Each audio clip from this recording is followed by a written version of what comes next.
welcome back. First of all, we would like to take this opportunity to express our heartfelt thanks to the 4 social event sponsors. They are, by alphabetical order, ALCO Hong Kong Regional Arbitration Center, Association of China Appointed Attesting Officers Limited, Hong Kong Society of Notaries, and Goddard and Partners, LLC. Their commitment to this event is deeply appreciated. Thank you all for your unwavering support to our shared vision. Ladies and gentlemen, with us at this luncheon today to address us, we are much honored to have Mr. Nicholas Ho, Commissioner for Belt and Road, the Government of the Hong Kong SAR of the People's Republic of China. Before we ask Mr. Ho to address us, may we now invite Mr. Amirali Nazir, Vice President of the Law Society of Hong Kong, to say a few words. Mr. Nazir, please.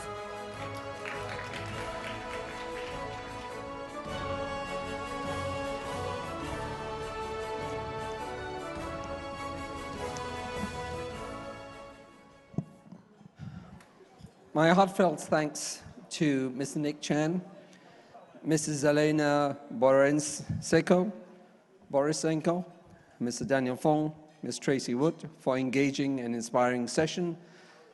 Sure, it has broadened our horizons on ways to build a better world under the current legal landscape.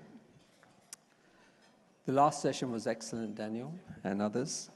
I would like to introduce our esteemed speaker for the luncheon keynote speech, Mr. Nicholas Ho, Commissioner of Belt and Road, the Government of the Hong Kong Special Administrative Region. Mr. Ho leads the Belt and Road Office under the Commerce Economic Development Bureau to formulate overall strategy, spearhead policy in taking forward Hong Kong's full participation in the Belt and Road Initiative. In September, the office has hosted the 9th Belt and Road Summit. This high-profile event attracted approximately 6,000 political as business leaders from the Belt and Road countries and regions, providing a platform for the key stakeholders to explore the emerging opportunities and potential areas of development within the Belt and Road Initiative framework. Please join me to welcome Mr. Ho. Thank you.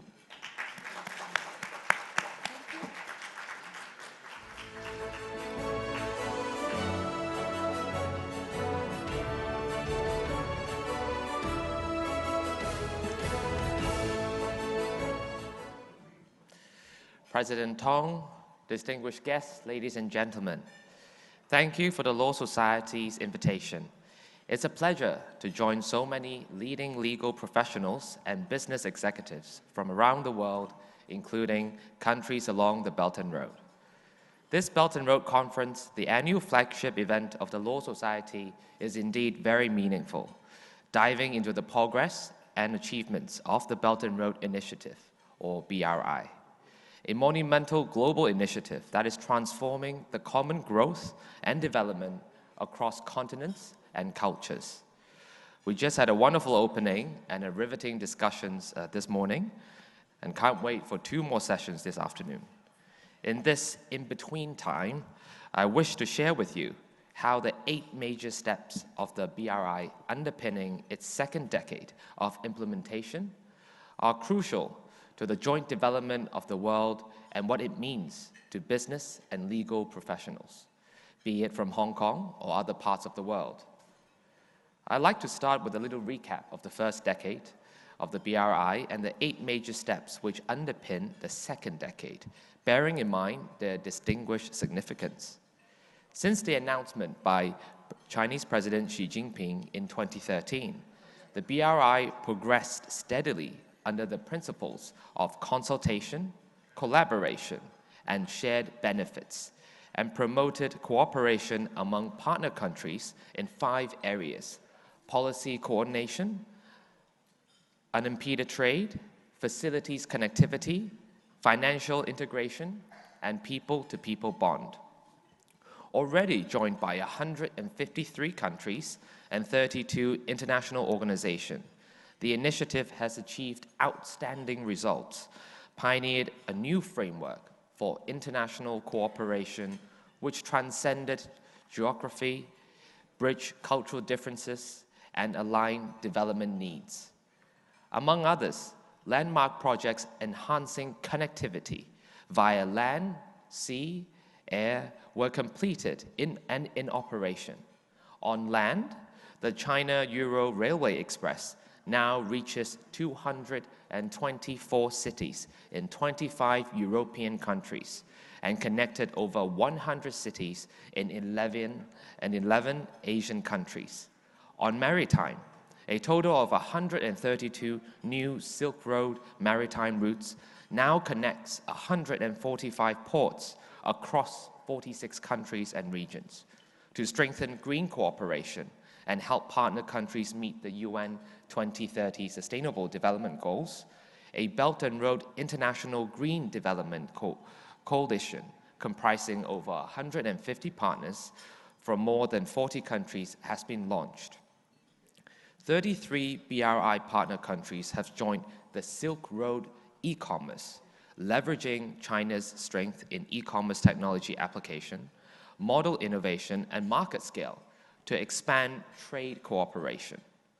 From 2013 to 2023, China's cumulative FDI to Belt and Road countries amounted to US $280 billion, representing an annual growth of 5.4%, and cumulative turnover value of completed construction contracts in these countries reached nearly US $1.5 trillion. These are not only just hard figures, but projects and initiatives which have been serving people and bringing concrete economic and social benefits in these countries. This has dramatically reduced the threshold for doing cross-border and regional business. For example, policy connectivity such as FTAs, avoidance of double taxation agreements, visa regimes, so on. Infrastructure connectivity such as the construction of airport, seaport, road, railway, water, energy, and people-to-people connectivity through talent and education collaboration. All these added up have created new accessibility to markets that weren't available before, especially for MSMEs, further unlocking regional hidden potential and bringing about common prosperity through the Belt and Road communities. But the story doesn't stop here. These significant outcomes of the first decade laid solid foundations for the second decade of the BRI, which we all call it the next golden decade. Along the steer of the 8 major steps announced by President Xi Jinping in Beijing in October last year, if I may repeat, these steps encompass every major aspect of people's concerned, namely building a multi-dimensional connectivity network, supporting an open economy, carrying out practical cooperation, promoting green development, advancing science and technology innovation, supporting people-to-people exchanges, promoting integrity-based cooperation, and strengthening the institutional building for international cooperation. The goal for the next golden decade is to continue building an interconnected, innovative, green, and clean Silk Road for high-quality development. Being the key functional platform for the BRI, Hong Kong firmly supports our country in working closely together with partner countries. During the 10 years from 2013 to 2023, Hong Kong's external trade with partner economies, excluding mainland China, had surged by almost 60%, 3.8 times the average growth rate of our trade with all economies. We capitalized on what we're good at, particularly in the areas of connectivity, green development, innovation, and technology, to help take forward these 8 major steps. On connectivity, our airport is connected to some 200 destinations worldwide and has topped the global ranking in terms of air cargo throughput for more than 10 years. Our airport's 3rd runway system will come into operation next week. This will set to increase the handling capacity by 50%. And we will continue to enhance our aviation network by exploring new destinations and flights with more Belt and Road countries. Regarding green development, Hong Kong ranked first in Asia and third globally in ESG best practices in 2023. We are ready to contribute to the green transformation in the Belt and Road countries through our comprehensive value chain that have integrated green finance, standards, and technology, all interconnected with the mainland China and the global, including Belt and Road markets. In the past 3 years, the average annual green and sustainable debt issue in Hong Kong exceeded US $63 billion, with relevant bonds accounting for around 1/3 of Asian market. In May this year, we introduced the Hong Kong Taxonomy for Sustainable Finance, providing a clear framework that aligns with the Common Ground Taxonomy, China's Green Bond Endorsed Projects Catalogue, and the European Union Taxonomy for Sustainable Activities. And so inherently linking these global, compatible green standards to green finance. There are more than 250 green tech companies now in our 2 INT flagships, the Hong Kong Science Park and Cyberport, with some equipped with global competitive technologies and have successfully tapped into mainland and Belt and Road markets. On innovation and technology, we keep on enhancing the greatest assets of our strong research capability. Hong Kong is the only city in the world housing 5 of the world's top 100 universities. We are also home to 2 worlds of the top 40 medical schools.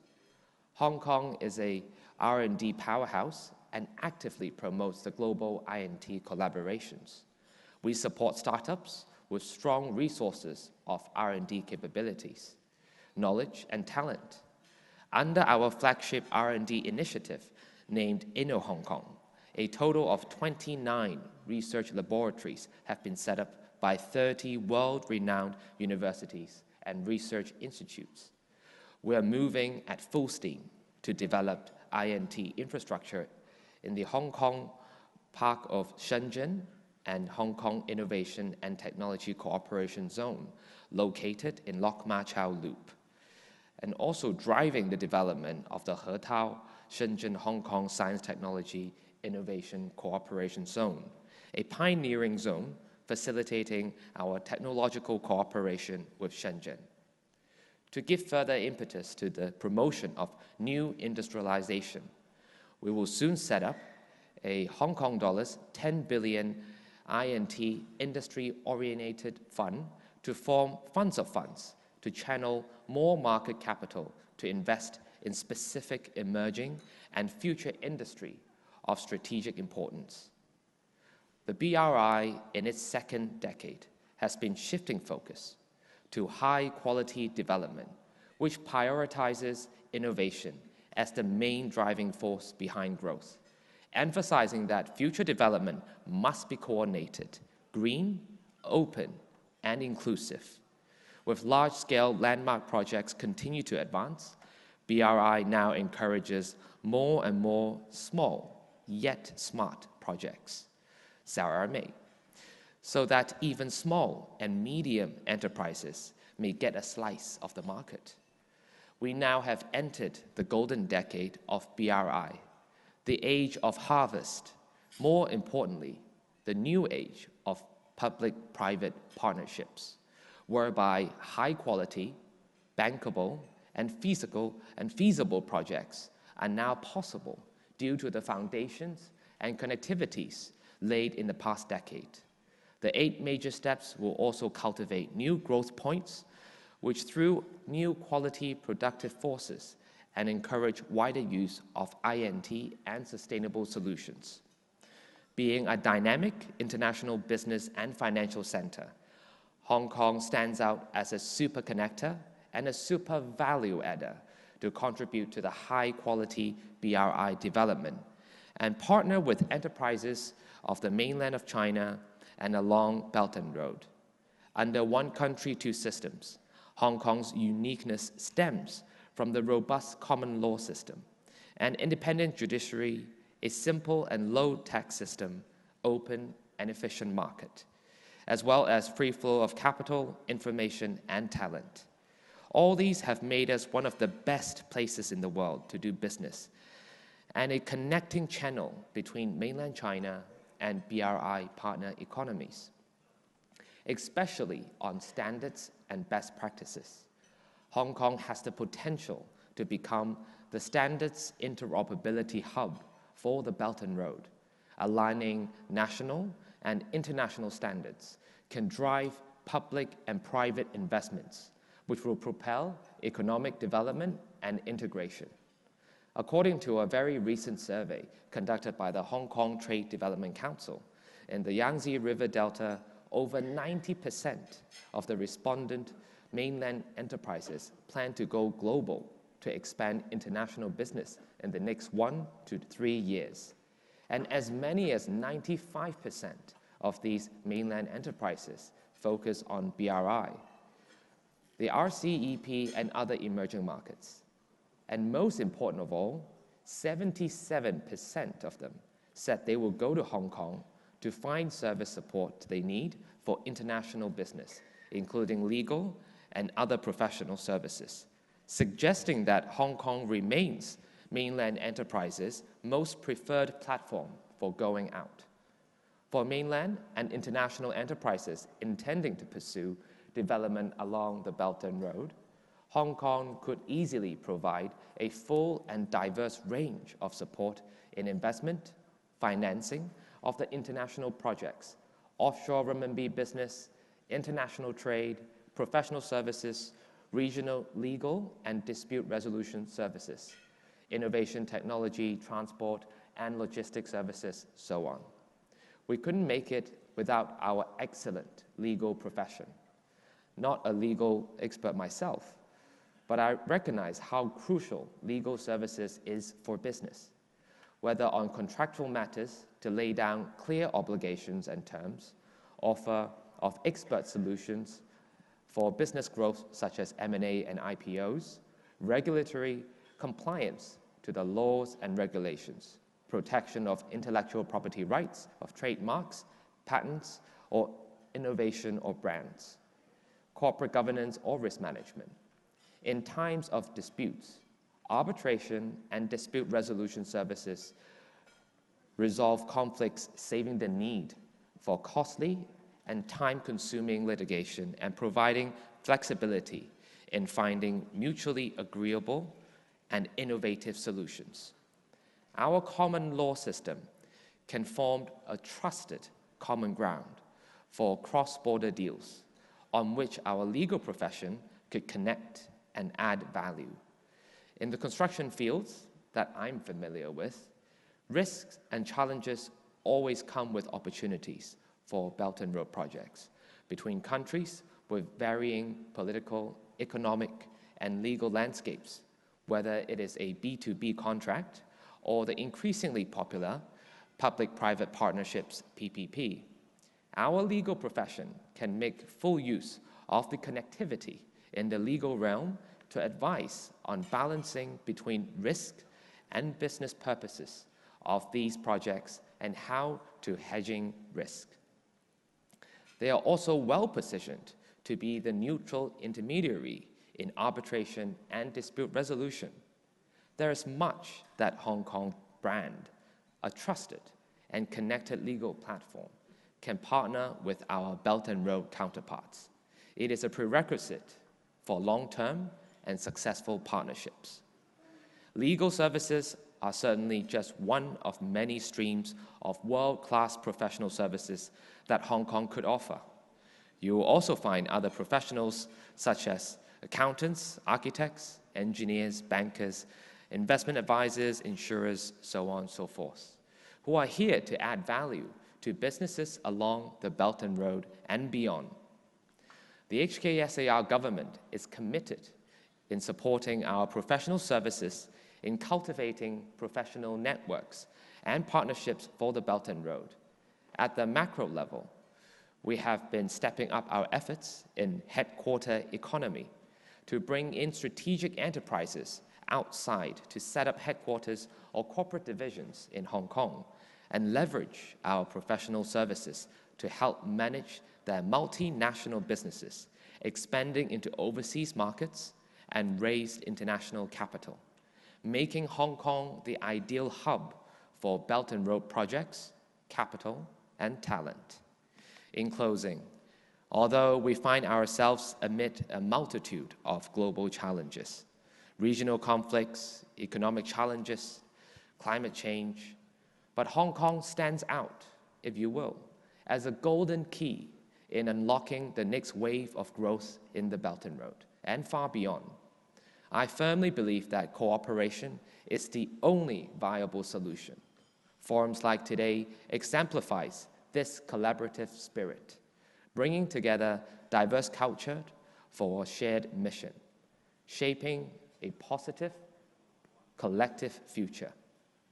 Only through working together can we unlock the full potential of the opportunities that lies ahead. Thank you again for having me, and please enjoy the rest of your lunch. Thank you. Thank you, Mr. Ho, for the inspiring sharing. We will now invite Mr. Roden Tong, President of the Law Society of Hong Kong, on stage for a photo. President Tong, please.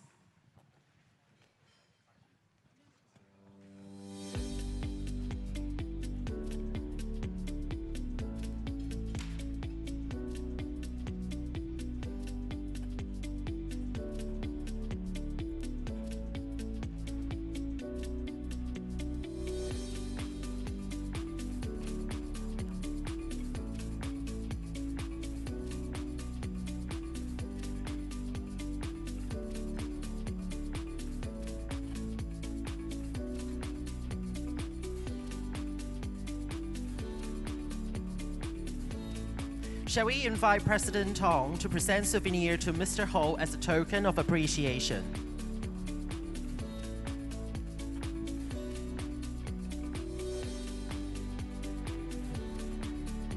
We may now also invite the representatives of the social event sponsors to come on stage for the souvenir and a group photo, please. They are Mr. Nick Chen, Director of ALCO Hong Kong Regional Arbitration Center;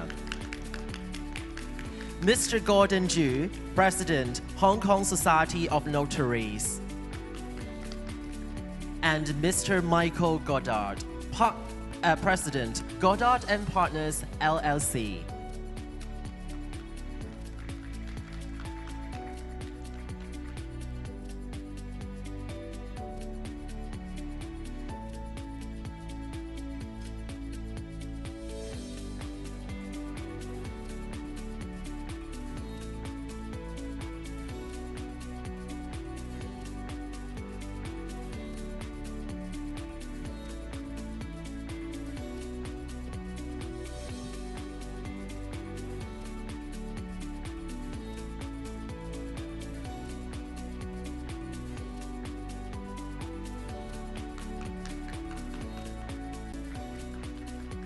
Thank you, everyone. Please be seated and enjoy the rest of your meal.